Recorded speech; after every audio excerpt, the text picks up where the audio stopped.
Hello everyone, how are you doing? This is MD Tech here with another quick tutorial. In today's tutorial, I'm going to show you guys how to go about resolving if you're noticing adcjavas.inc file is corrupted in Windows 10.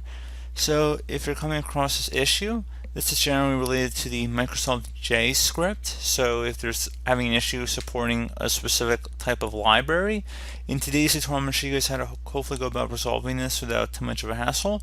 And we're going to go ahead and jump right into it. So first thing we're going to do is open up the start menu, and now into the start menu search, type in CMD.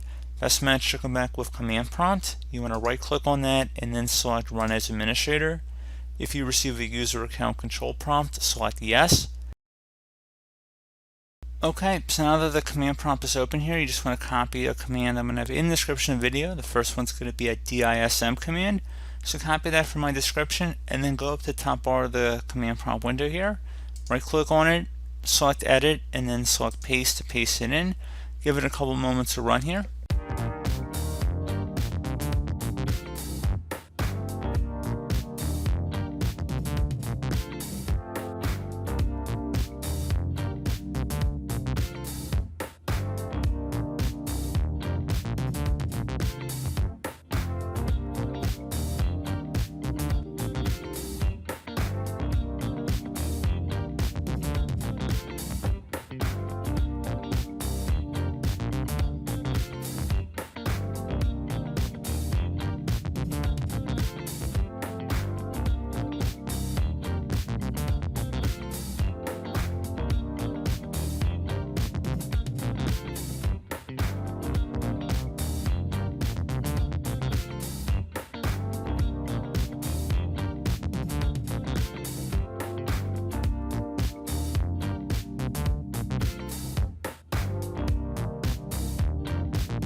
Okay, so once that has completed successfully, there will be one more command in the description of the video, the system file checker utility. In order to run that, you can copy and paste it the same manner we did the first one, or you can just type it in, which is just sfc, then a space /scannow, as you see on my screen. Just would hit enter, and this probably would take about the same amount of time as the previous one. You just would want to close out everything once it's done. I would suggest restarting your computer, and the issue should be resolved at that point. So as always, thank you guys for watching this brief tutorial. I do hope I was able to help you out, and I do look forward to catching you all in the next tutorial. Goodbye.